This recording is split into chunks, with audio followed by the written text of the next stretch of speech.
Hi, this is Paul. I had an amazing conversation with Connor McDonough. He is a friar in Galway, Ireland. He is a student of medieval Catholic Irish Pauline studies.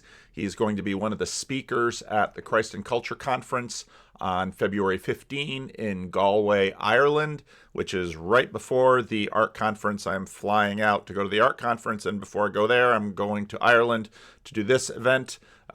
This event is really something, if you're able to get it, you're not going to want to miss it. It's going to be a tremendous event. I'll be there with Paul Kingsnorth, Martin Shaw, Connor, and another Roman Catholic academic clergy who does poetry. So, really looking forward to that.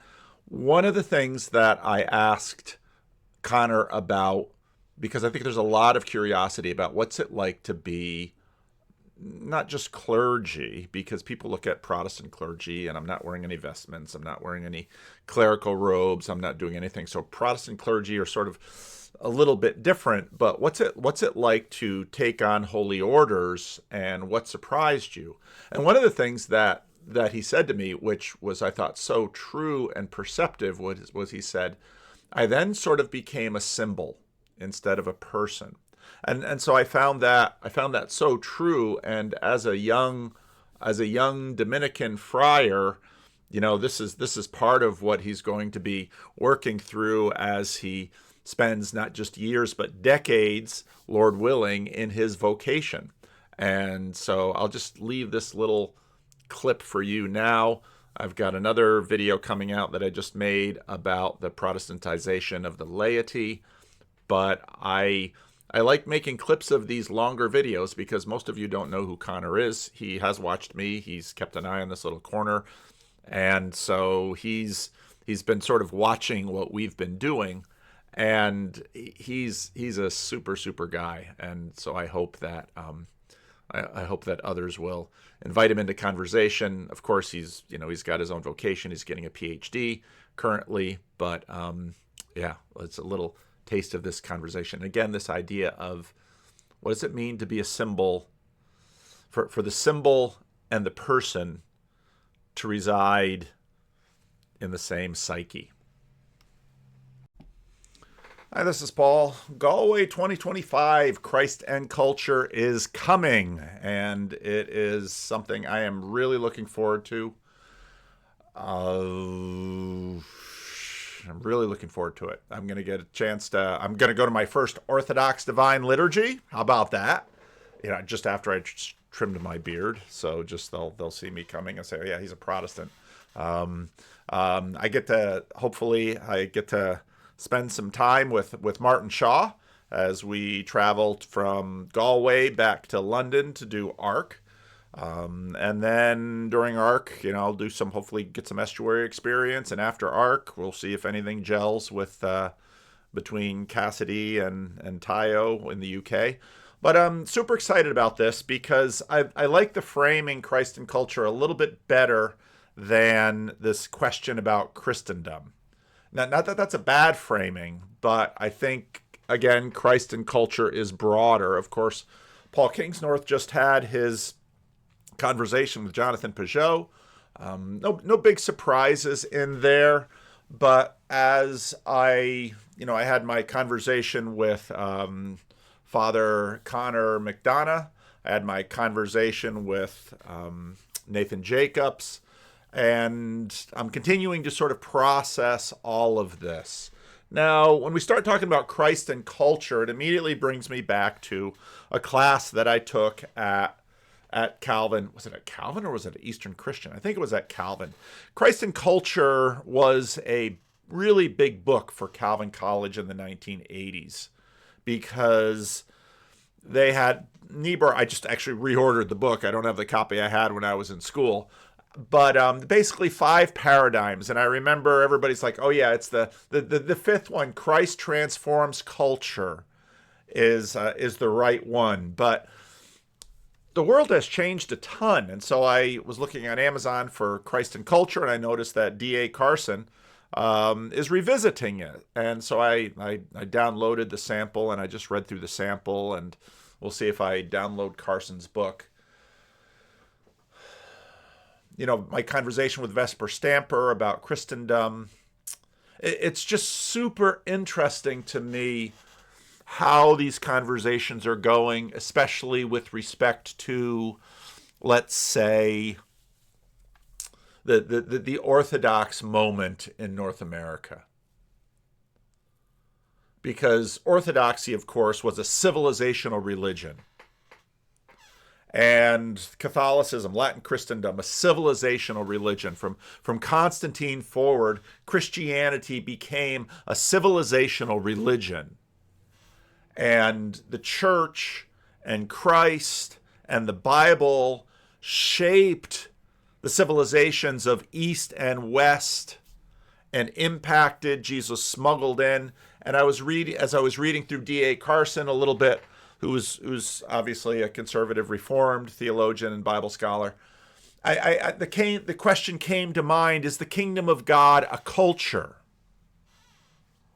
Because, of course, Jesus was addressing a culture, and the hotspot of New Testament studies for the last decade or two has been Second Temple Judaism, because there are all of these, ever since they found the Dead Sea Scrolls. I've just been reading Josephus again.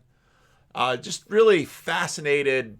Josephus, his Antiquity of the Jews, thinking about, what would we even have Western civilization if it weren't for Josephus? I mean, Josephus, we would, but Josephus is a really big deal in terms of he gives us so much background information, biased, of course, from his perspective, but background information from that time and place. And so then when you think of Jesus, a big part of the tension with Jesus is, to what degree is he sort of captive in Second Temple Judaism there in the milieu of the Galilee and Judea? And to what degree does Paul then take him out, and through Paul and many of these other Hellenistic Jews, Christianity just goes and just whooshes through the Roman Empire, and of course the world changes. And this is the conversation in our current moment. Orthodoxy comes in, and I'm amazed when I hear some, Paul Kingsnorth and Vesper Stamper in some moments sound like almost Anabaptists. And it's like, wow. And other, listening to Paul Kingsnorth and Jonathan Peugeot talk, I mean, Jonathan Peugeot sounds like basically an evangelical. But I'm not dismissing the influence of Orthodoxy on them. It's just now that this all sort of comes together. And, of course, Paul Kingsnorth is by no means against culture. He's out there writing Substacks about wells in Ireland. And Martin Shaw is by no means against culture. These are culture makers, and these are culture repristinators. How, part of what I see happening through this movement of orthodoxy is a turn to culture. And I look at what's happening in the symbolic world, and they're taking culture of the Eastern Church and bringing it to the West and enlivening it, and taking culture from the Western Church, Dante, of course. And so, and this is all, and it's all recognized as deeply Christian culture. In fact, in some ways, some of what's being repristinated is sort of presented as the Christian culture. But that should make one pause.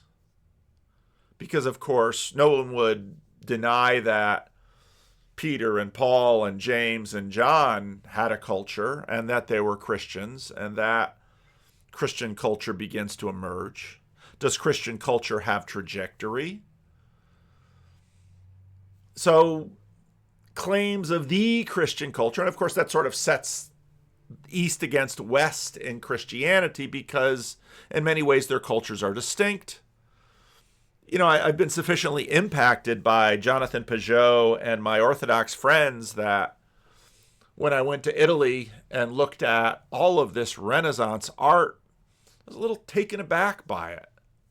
And when I visited the great the great basilica in Venice, whoa, the sharp contrast between Venice and Florence and Milan. Of course, Venice is Eastern and Florence is Western. And so someone recently had a little thing on Twitter where you had an Eastern church and then you had a Western church, then you had a plain Protestant church. A number of Protestants jumped in and said, hey, wait a minute. Just because we don't have figures of human beings in our churches doesn't mean you can't go into some of these beautiful churches in the Netherlands and Germany and other places. Protestants, the relationship between Protestantism and art, at least visual art, is a difficult one.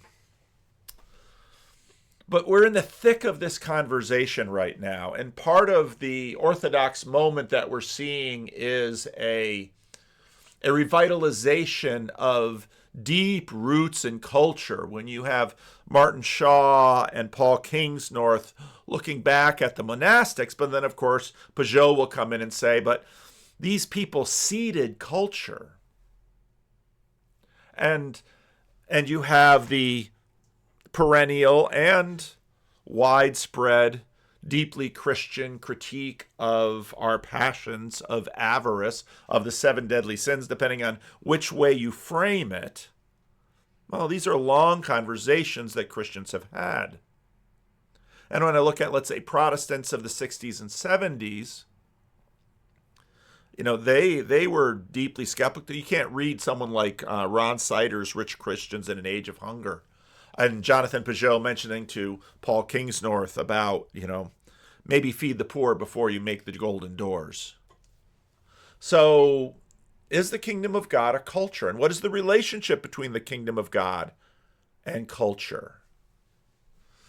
Now, of course, that great clip by Tim Keller about the West, I think, is important. Secularity was never what we pretended it to be. In some ways, I continue to see secularity as something that Christians sort of unwittingly used to dupe people of other faiths and religions around the world and say, here, buy this.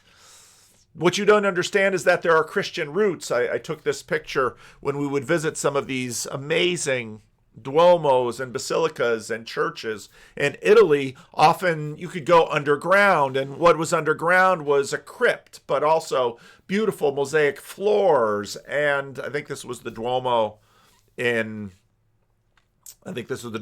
Florence, and just a fascinating museum down there. And the tiles and I think in some ways what's been happening in the last 10 years with the post-liberalism and post-modernity conversations is people sort of cleared off and discovered, oh my goodness, it's almost like this Josiah's temple renovators discovering the book of the law, and some people wanting to throw it out and other people saying, no, wait a minute, this is who we are. And I think we're sort of in that moment right now.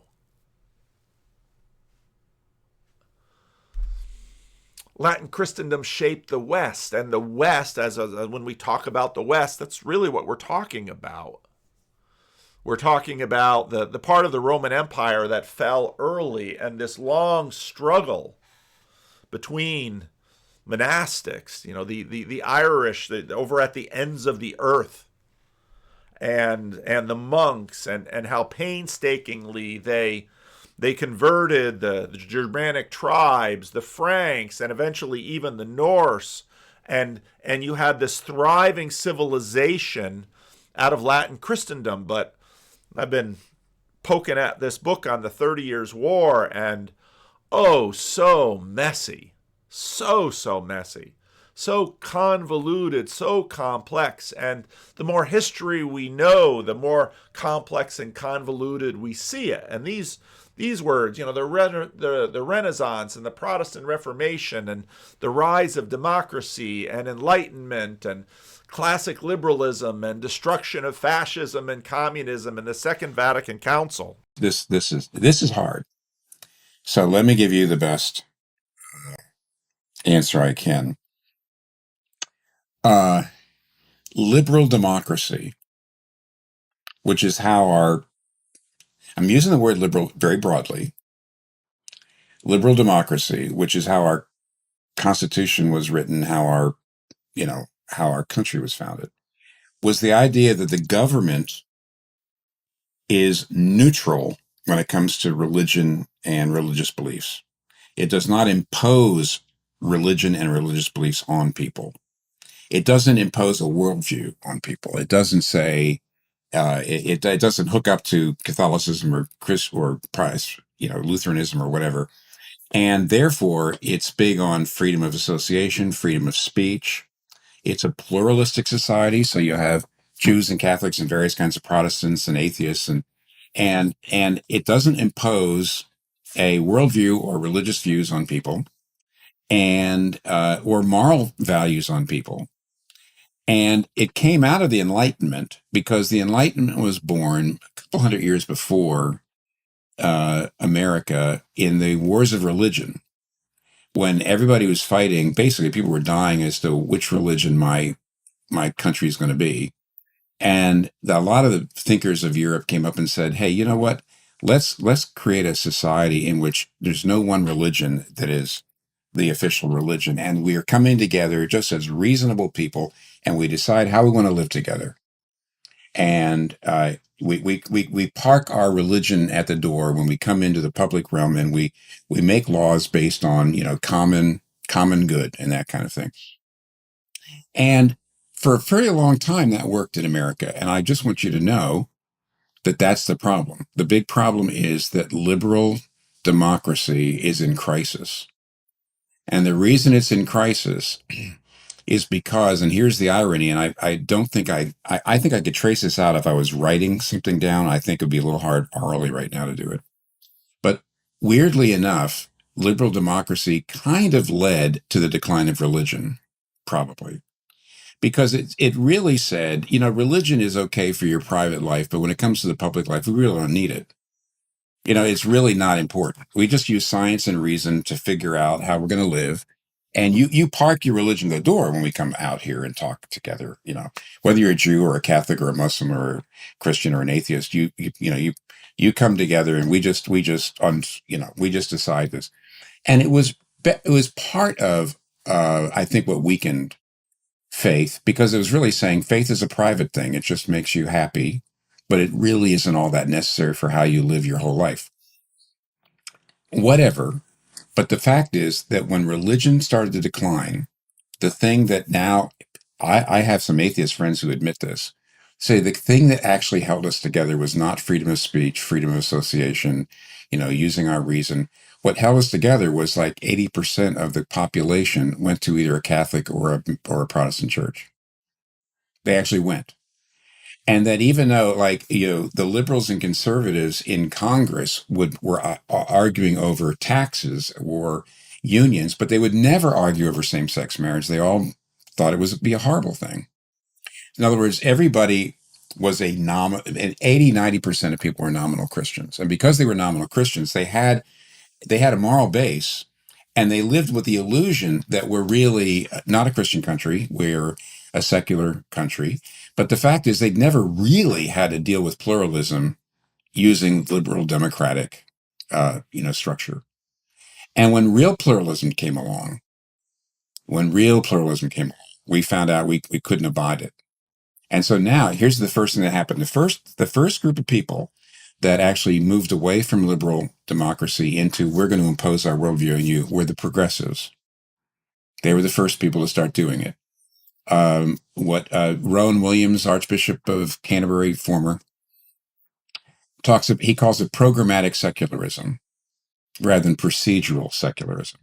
In other words, it used to be the government was secular in the sense of being a neutral umpire, and said, okay, we want to make sure everybody has a level playing field to make your case and live your lives.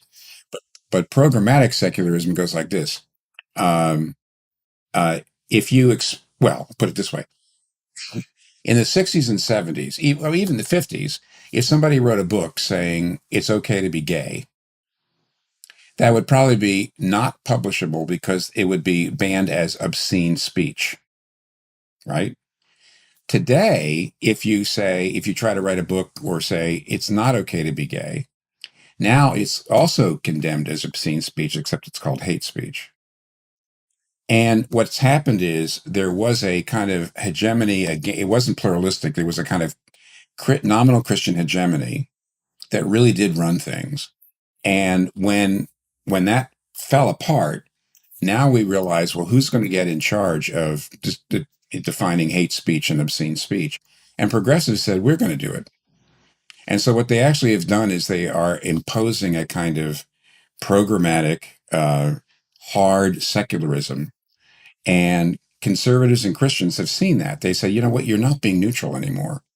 You're really actually pushing. You're actually saying you have to keep your religion totally, totally private, when our religion doesn't allow that. Now, by the way, it's the same problem with Islam. So they're going to have, the more Muslims that are here, the more problems they're going to have there too. But the issue is that conservatives are pushing back, wrongly, I think, and are saying, yeah, liberal democracy doesn't work. There's a lot of conservatives saying we need Christian nationalism. We actually need to get, the state needs to be overtly Christian, overtly Protestant, or there needs to be, the Catholic integralists say that the Catholic Church should be the state church. And what they're saying is there's absolutely no way to get that moral consensus. We're always going to be fragmented. Liberal democracy doesn't work. And it is a crisis, because the fact is, as long as everybody was a nominal Christian, liberal democracy works, and it doesn't. We're not that anymore. Liberal democracy undermined Christianity and religion in general, and created this situation where we truly are divided. And now the old liberal democratic proceduralism doesn't bring us together. We're just at each other's throats. We have alternate views of reality, totally different views of reality. And I don't have a good way forward. I mean, if you were asking me that question, I'm not going to answer it because I'm actually thinking it out. I still think liberal democracy is way better than Catholic integralism or Protestant Christian nationalism. But I also feel like you've got to call out the progressives, to say this, what you consider democracy actually isn't. It is actually an imposition of your worldview on us. So I feel like we have to call both sides out. But when I do that, I am, maybe Carrie, I am called both sidism, playing, or being, trying to be apolitical when you can't be. I don't think that's possible. But I do think it's fair to say, sorry, right and left, I don't know what the alternative is, but what you are proposing is absolutely wrong. Will never really work. Mercy Me 57 left a comment on my implicit foundations on gospel simplicity. When Bishop Barron and Jonathan Peugeot were in conversation, I wondered if either of them thought the other was lacking salvation. And if not, why not, if their respective churches teach them that? Boy, Mercy Me 57, wham, right there. Metagelical. Seriously. Gavin Ortland has a little video on 5-minute case for Protestantism. Catholic. The word Catholic just refers to the entirety of the church. The major non-Protestant traditions, like Roman Catholicism, Eastern Orthodoxy, Oriental Orthodoxy, the Assyrian Church of the East, all claim to be the one true church. Throughout the medieval era, pretty much all the Roman Catholics think that the non-Catholics are damned. Pretty much all the Eastern Orthodox think that the non-Orthodox are damned, and so forth. And those views find their way into the highest levels of magisterial teaching. By contrast, Protestantism doesn't restrict the church to one institution. In the 19th century, the historian Philip Schaff argued for a vision of Protestantism as an organic renewal effort within the one true church. He called Protestantism the principle of movement, of progress in the history of the church, and spoke of its Catholic union with the past, insisting that the Protestant traditions have fundamental points of continuity with traditions outside Protestantism. Okay, so I'm not going to get into a big fight with respect to this, partly because so many of our metagelicals in the corner are universalists, so they don't think anybody's burning. So, hey. But yet, that's, I think, part of this reality of institutions. And a big part of what we're wrestling with is coming to terms with, as one author said of one little book, the problem with wineskins is that we're trying to figure out, okay, well, where are we and what are we doing? Part of our conversations are deeply tied to the English-speaking world. The United States, Canada, Australia, New Zealand, UK, Ireland. And again, while I was in Italy, I was reading books on the papacy and the Second World War. I also picked up a book on the Spanish Civil War. And these are civilizational religions, and we don't pay a lot of attention to the French. I mean, the relationship between France and Catholicism, the relationship between Spain and Latin America and Catholicism. And I did a little digging, and I'm working on something. I asked ChatGPT about the relationship between Franco's Spain and the Roman Catholic Church, because again, I've been poking around in the 30 Years' War, and of course, Spain, that's a big deal there. And we almost completely ignore Spain. We almost completely ignore France. Quebec, of course, will come up in the conversation because of Peugeot. So this is ChatGPT. Again, I have to research it. Got to take this stuff with a grain of salt.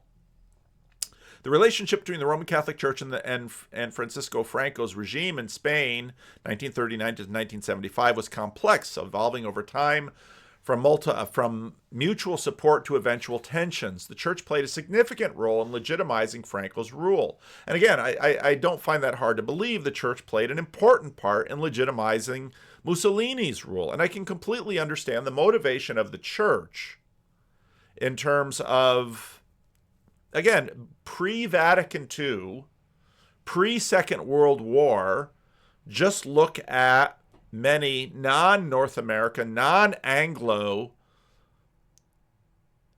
perspectives on democracy in the Roman Catholic Church. Not a fan, not in favor. Now, in America, different.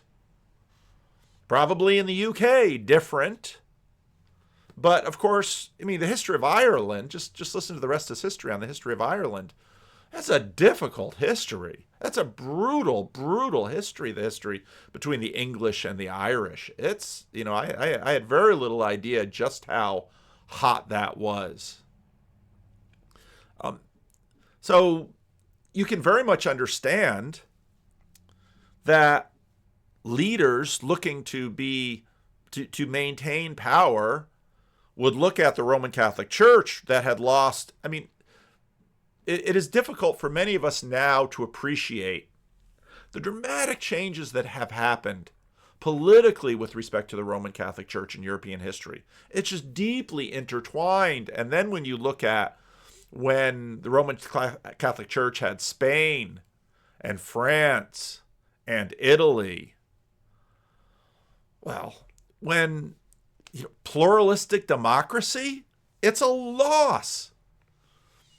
Early alliance and mutual support during the Spanish Civil War. Franco portrayed his nationalist forces as defender of Catholicism against the perceived threat of the secularism, communism, and atheism, which were associated with the Republican side. The church suffered significant persecution during the war, with many clergy killed and churches desecrated by anti-clerical factions on the Republican side. On the Republican side, okay? And again, the view of the Spanish-American War from the outside, many who went there trying to resist fascism, just read Orwell.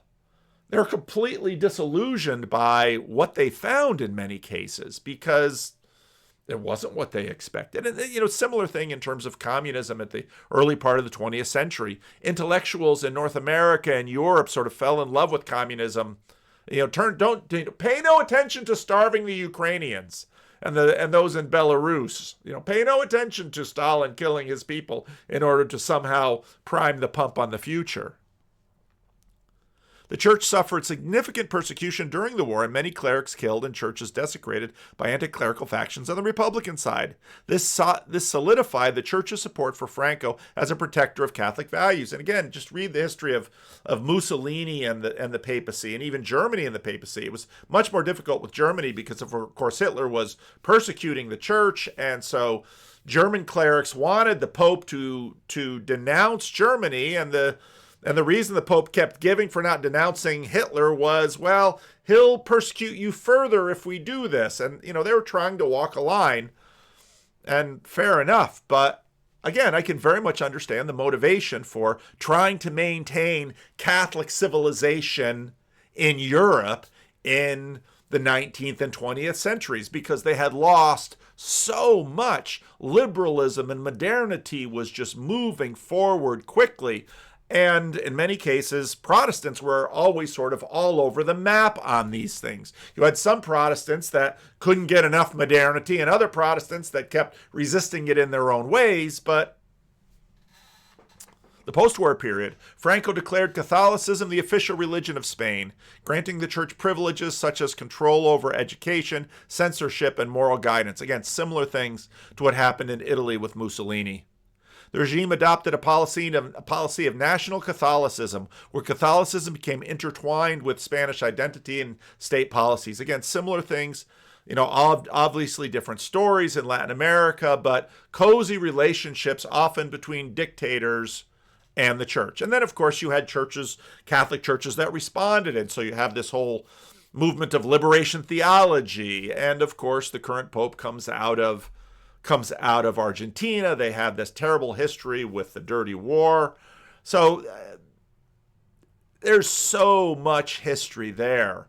And civilizational Christianity, it is a Gordian knot that one doesn't just sort of slice through with ideas of either secularism, of getting rid of religion, or of somehow creating some new civilizational religion. Neither is going to happen. Benefits for the church. The church regained lands and properties confiscated during the Second Republic. It controlled education, with religious instruction made mandatory in schools. Clergy were exempt from military service and taxes. The church had significant sway over laws, particularly in areas like marriage, family life, and moral and public morality. Again, similar things to what was happening in Italy for the Roman Catholic Church during Mussolini's regime. Shift in relationship. The reforms of the Second Vatican Council, which emphasized religious freedom, separation of church and state, clashed with Franco's national Catholicism. Some Spanish clergy began advocating for greater social justice, democracy, and human rights, distancing themselves from the regime. By the 1960s and 70s, segments of the church, particularly younger clergy and members of the religious orders, criticized the regime's authoritarianism and lack of social reforms. And I think part of what we've seen happening in, let's say, the Ukraine, in Eastern Europe, Ukraine, and its conflict with Russia, is liberalization of Western Europe, the attraction of individualism, of many of the things that we've had in the West, and desires for this. And it's very difficult for authoritarian regimes to manage. Decline of church support, changing public sentiment. As the Spanish society modernized and became more urbanized, the church's close ties with the regime were increasingly seen as outdated and repressive. And again, you can see a version of this, let's say, in England with respect to the Church of England. When I listen to people in England talk about, or even friends that I had before, or any of the YouTube stuff, I have new friends in the Dominican Republic, and one woman grew up in her parents were English. They were in different parts of the world, but English boarding schools, Christian instruction from the boarding schools, etc., etc. The church began to lose credibility among younger generations who associated it with Franco's authoritarianism. By the late 60s, the church began distancing itself from Franco. Bishops and priests openly criticized the regime, particularly its suppression of political freedoms and workers' rights.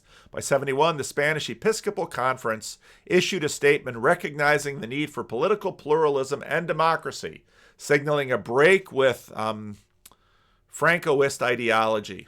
After Franco's death, the church played a more neutral role during the Spanish transition to democracy, supporting the establishment of a constitutional monarchy, and in the 1978 Spanish Constitution, which guaranteed religious freedom and ended Catholicism's status as the official state religion.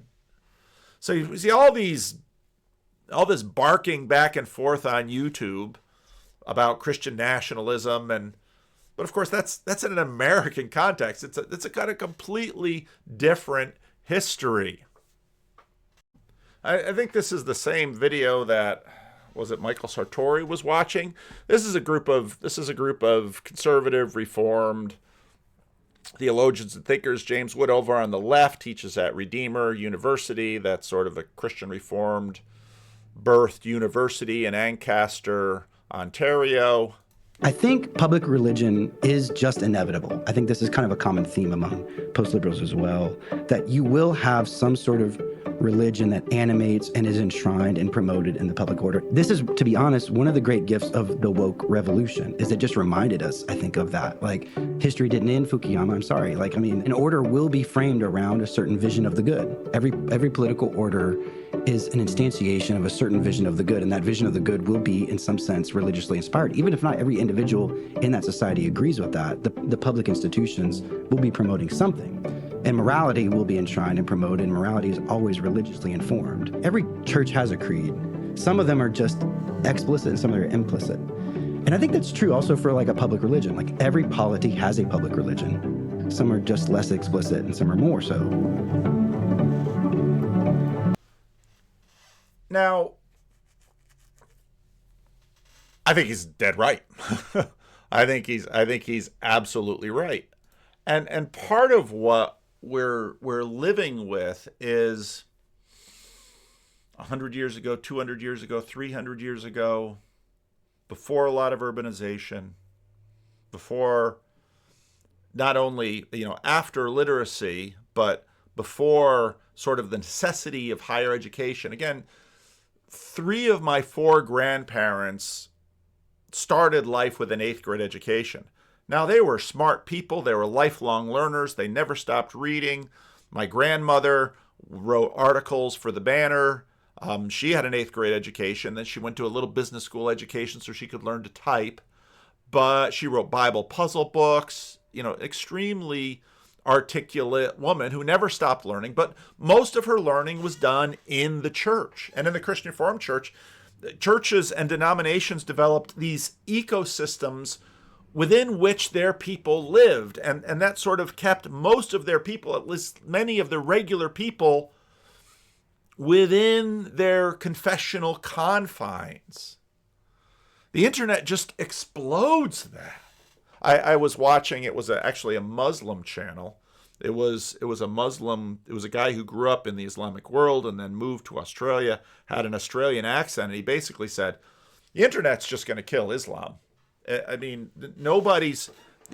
all of these ideas are going to be out there in the marketplace of ideas. Now Paul Seabright was on Maiden Mother Matriarch. I listened. There's a couple of shorter versions of his conversation with Louise Perry. I picked up his book. I was doing some reading with it along with the Christ and Culture. He starts his book in a compelling way. He talks about this African woman named Grace who tithes. She's very poor. She tithes to the pastor in her African church who's very wealthy, and we see this as abusive. And he says, you shouldn't be so quick to judge. She's getting a lot from gaining status in her church, a lot of things that might not be so observable. He's an economist looking at this. At 4 o'clock in the morning, February 24, 2022, nearly 3,000 Russian battle tanks, accompanied by many thousands more troops and trucks and light armored vehicles, began a journey across the border between Russia and Ukraine. Inside the tanks were thousands of young men, barely older than schoolboys, who had been ordered into battle to defend an idea.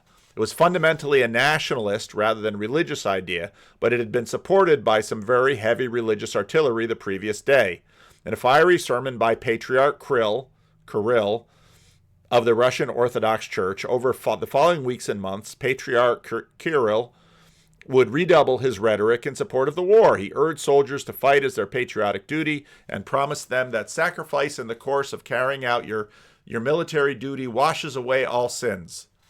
He also offered them the protection of religious equipment, such as gilded icon of the Virgin Mary, which he donated on March 2022 to General Viktor Zolotov, director of the Russian National Guard, of which Zolotov, in his acceptance speech, said, "This icon will protect the Russian army and accelerate our victory."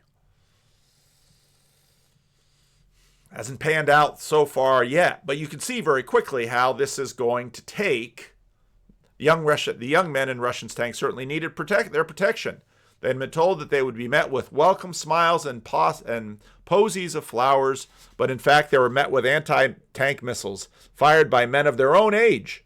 In the days and weeks to follow, the priests of the Ukrainian Orthodox and the Catholic churches would use prayer and biblical exhortations to stiffen their countrymen's will to resist. And along the outpouring of support offered of military and humanitarian supplies, many thousands of rosaries had been manufactured and delivered to Ukraine to raise the morale of both citizen refugees and frontline troops. Icons and rosaries are just two of an immense variety of religious technologies that have been deployed throughout the ages to stiffen the resolve of young men ordered by their elders into combat.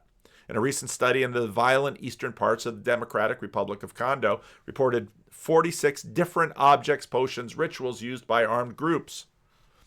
Religions also deal centrally with the aftermath of war, and the Edict of Emperor Ashoka that I quoted at the beginning was carved on several rock surfaces in India to express his remorse that the brutal slaughter he had inflicted during the conquest of Kalinga, remorse that would lead him later to become a major patron of Buddhism, and on and on. I mention this book fairly regularly, The Great and Holy War, How the World War I Became a Religious Crusade. It's the only book I've ever read which has looked seriously at the what was going on in terms of religion in the First World War.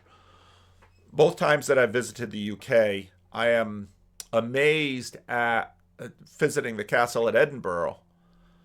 At the top of the hill, there's this astounding World Great War Memorial because of just how costly the First World War was to an entire generation in England. And of course, that then would go on to shape and mold C.S. Lewis and J.R.R. Tolkien. But there's a ton going on in this area. The book about the popular view in the West that religion is declining, that secularization is inevitable, and that this seems to be a very parochial view of things. I mean, thinking about somewhere like West Africa, where Grace lives, the opposite is true, right?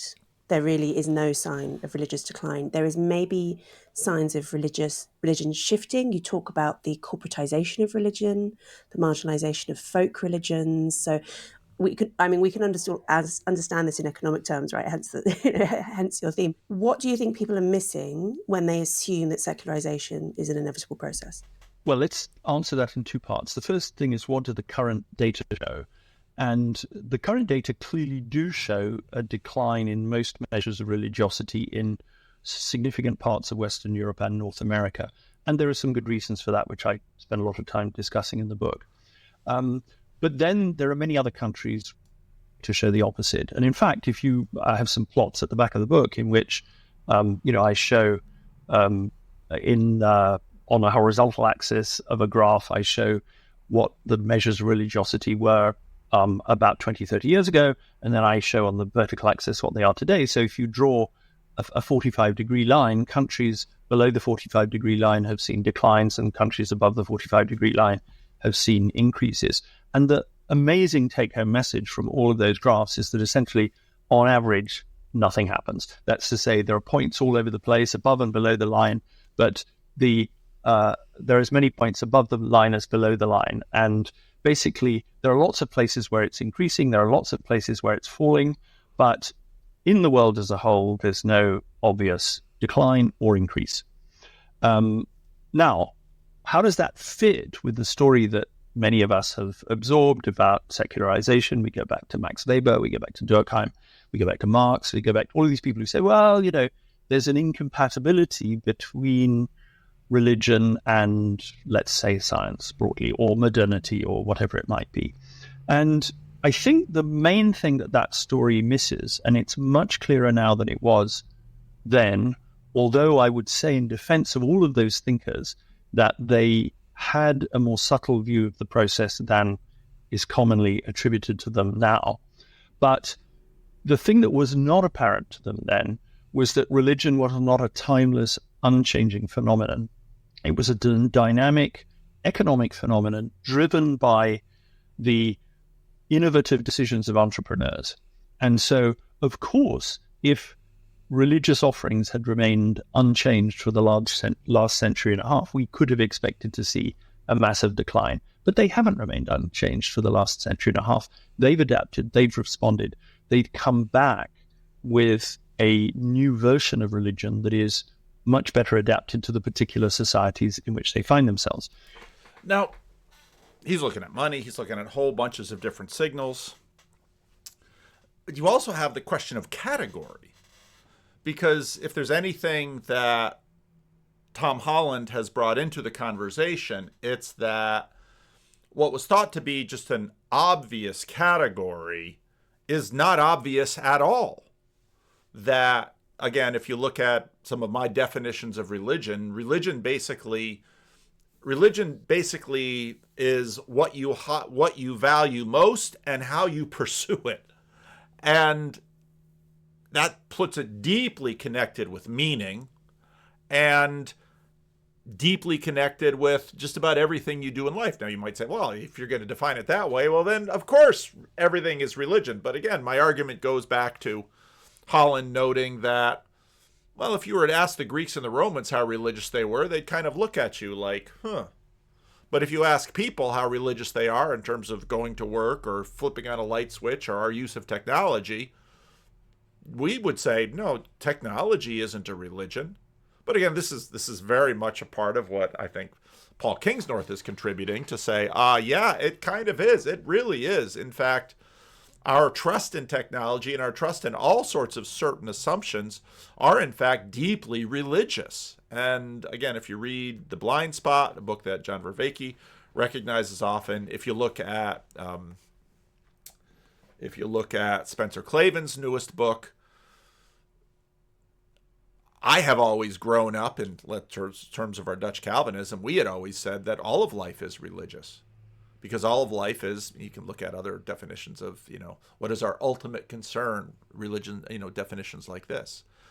And so then you begin to ask the questions of, okay, well, how do the things that modernity has tagged as religious as opposed to secular? Remember I said that, I think in some ways secularity is a massive kayfabe that Christianity basically put on the rest of the world. And it was a way that Jesus would sort of smuggle underneath.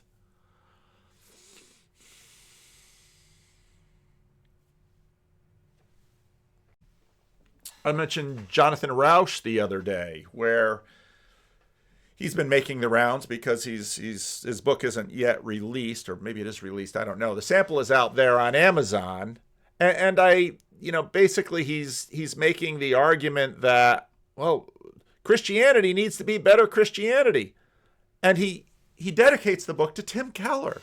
It was a lovely, for the Americans, the idea of Christianity and liberty are so completely mingled that it's almost impossible to get them to conceive of one without the other. In France, I had seen the spirits of religion and of freedom almost always marching in opposite directions.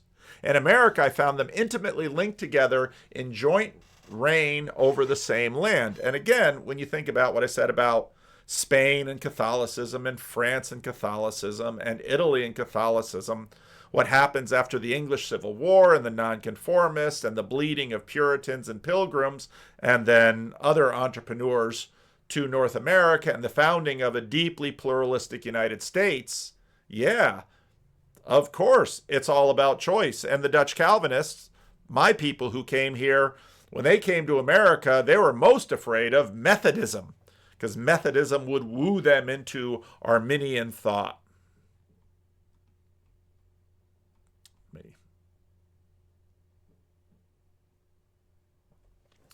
Dear Mark, an insight. Well, let me decrease the font. I won't read all of it. He basically talks about, from age 5 or so, I had known that I was different from other boys because I felt magnetically attracted to handsome boys and muscular men. Though I would not find a name for my obsession until age 25, I knew that Christianity was hostile to someone like me. One reason I denied the truth about myself for so long was the discrimination I feared from Christians, who relied on the authority of the Bible to hate me. In my youth, I could not spin the AM radio dial on a Sunday morning without hearing some preacher denounce sinfulness, decadence, and the danger of homosexuality. Was it on that radio that much? I don't remember ever hearing anything. Maybe it's a bias question. Anyway, Christianity did not seem very compassionate to me. I was different in another way, too. In second grade, I began 7 years of Hebrew school, after-school religious classes, 2 or 3 days a week. I attended Jewish sleepaway camp every summer. My parents were not pious, but thought I should know my tradition. I was bar mitzvahed and knew the prayers. Yet early on, I knew I did not believe in God, could not believe in God. I cannot tell you how I knew. I just knew that the idea of a big father in the sky, there's God number 2. Thanks, Michelangelo. That little finger deal. Yet early on, I knew I did not believe in God, could not believe in God. I cannot tell you how I knew. I just knew that the idea of a big father in the sky who created the entire universe yet attends minutely to man's everyday affairs makes no sense. And the tales in the Bible could not possibly be true to life. If the tales were true, they showed God and his followers doing some rotten, senseless things. For a time in camp the summer before school, I tried believing. I donned tefillin twice a day. I said the brashot, sorry if I'm saying it wrong, and tried to fit in.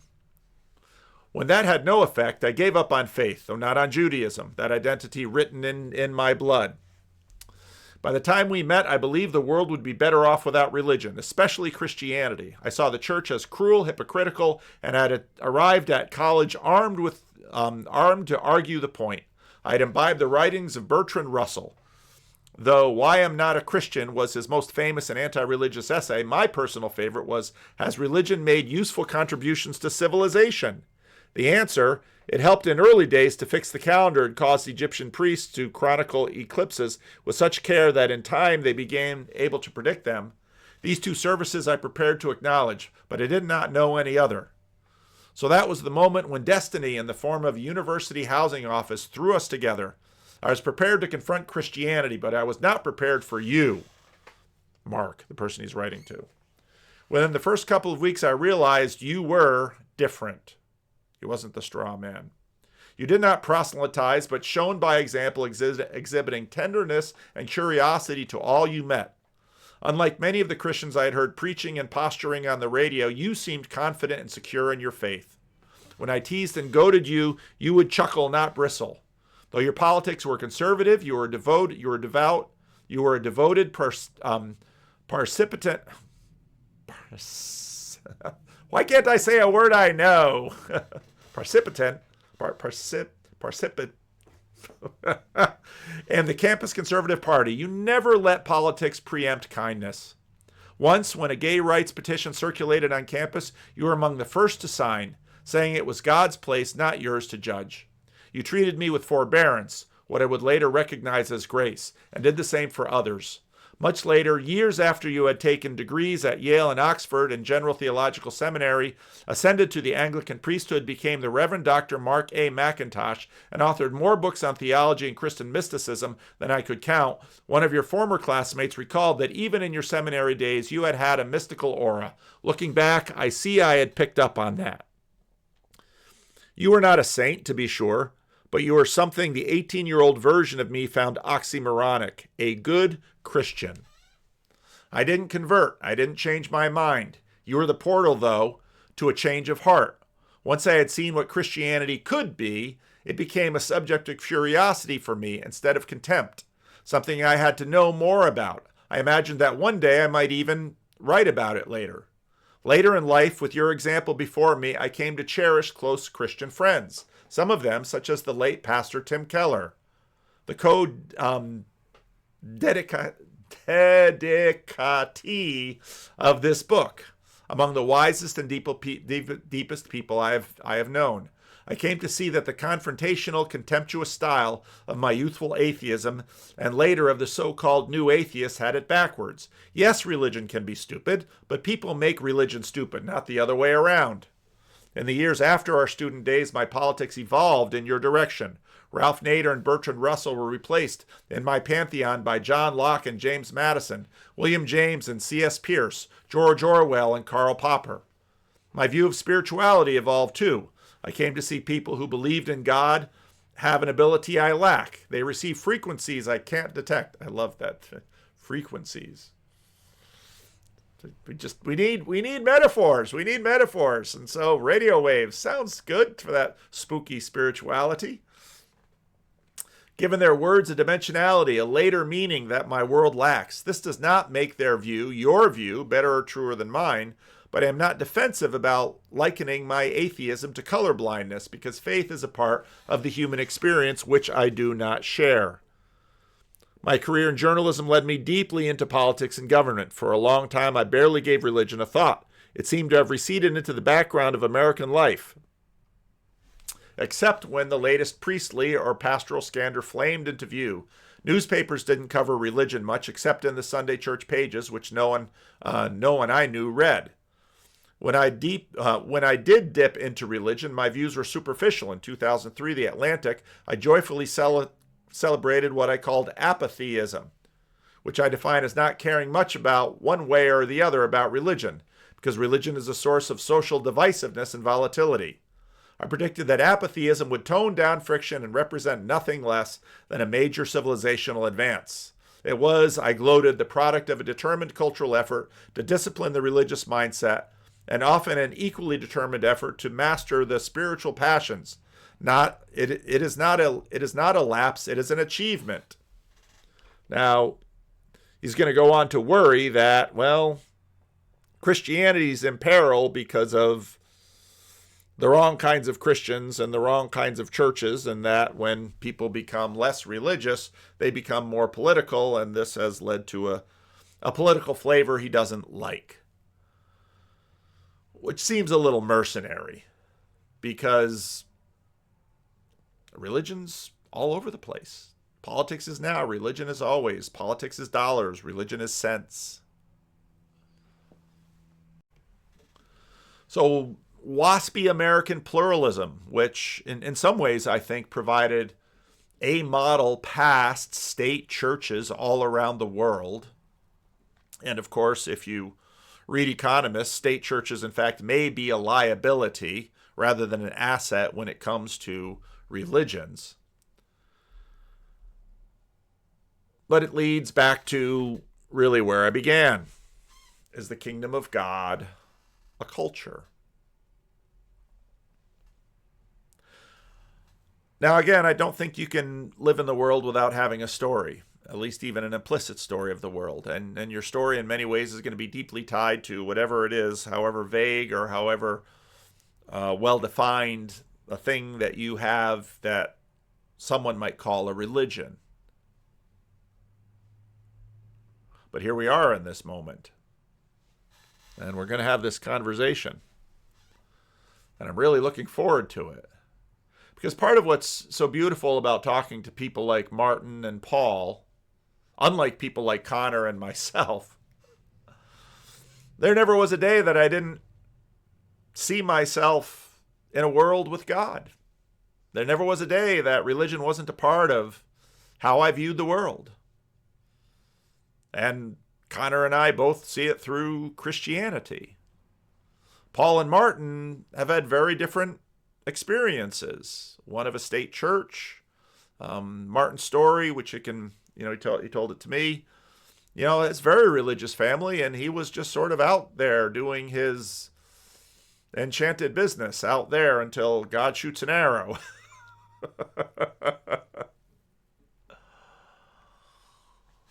Is the kingdom of God a culture? What is the relationship between the kingdom of God and culture? Seems to be a lot of what we're exploring. Maybe that's enough for now. That'll give you something to chew on. Leave a comment. Let me know what you think. Welcome to Worldly News Tonight. I'm Chad the Alcoholic. And I'm rarely inebriated. Our top story, the Second Coming. Turning and turning in the widening gyre, the falcon cannot hear the falconer. Things fall apart, the center cannot hold. Not just that, rarely, but also reports have come in that mere anarchy is loosed upon the world. The blood-dimmed tide is loosed, and everywhere the ceremony of innocence is drowned. The best lack all conviction, while the worst are full of passionate intensity. Surely some revelation is at hand. Surely the Second Coming is at hand. For more, we go to Bling Flinger, our reporter in the field. Thanks, Jim. The Second Coming. Hardly are those words out when a vast image out of the Spiritus Mundi troubles my sight. Somewhere in the sands of the desert, a shape with a lion body and the head of a man, a gaze blank and pitiless as the sun is moving in slow thighs while all about it, real shadows of the indignant desert birds. Fascinating. I heard that there were even reports that the darkness dropped. That's right, Jim. The darkness drops again. But now I know that 20 centuries of stony sleep were vexed to nightmare by a rocking cradle. But Bling, that merely begs the question, and... That's exactly right, rarely. And what rough beast, its hour come round at last, slouches toward Bethlehem to be born. Thank you, Neil. Keep us in the loop.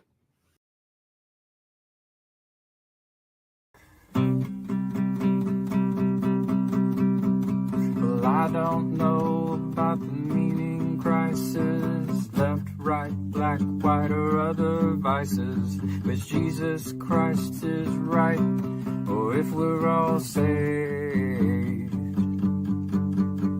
From my perspective, our propositions participate procedurally, running in circles. Remember in body, we're in the age of decay. Symbolically speaking, the reapers are reaping, them damn egregores are whispering sweetly. We're all NPCs in the belly of the beast. Red pill, blue pill, bread pill, Mars Hill, or DMT, or whatever you feel.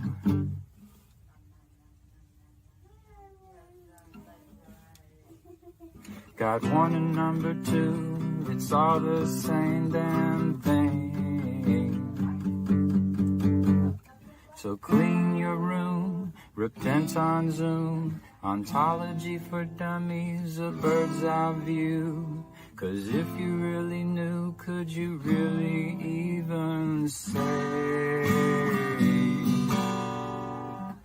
Totally depraved, all totally saved, a total disposition from the bed we all made. Or is it the elect, or are we just insane? From John Vervaeke to Jonathan Pajot and Jordan Peterson to the Chris Pacou Show, Paul Vanderklays and Griswold Grimm and all the dice he shakes.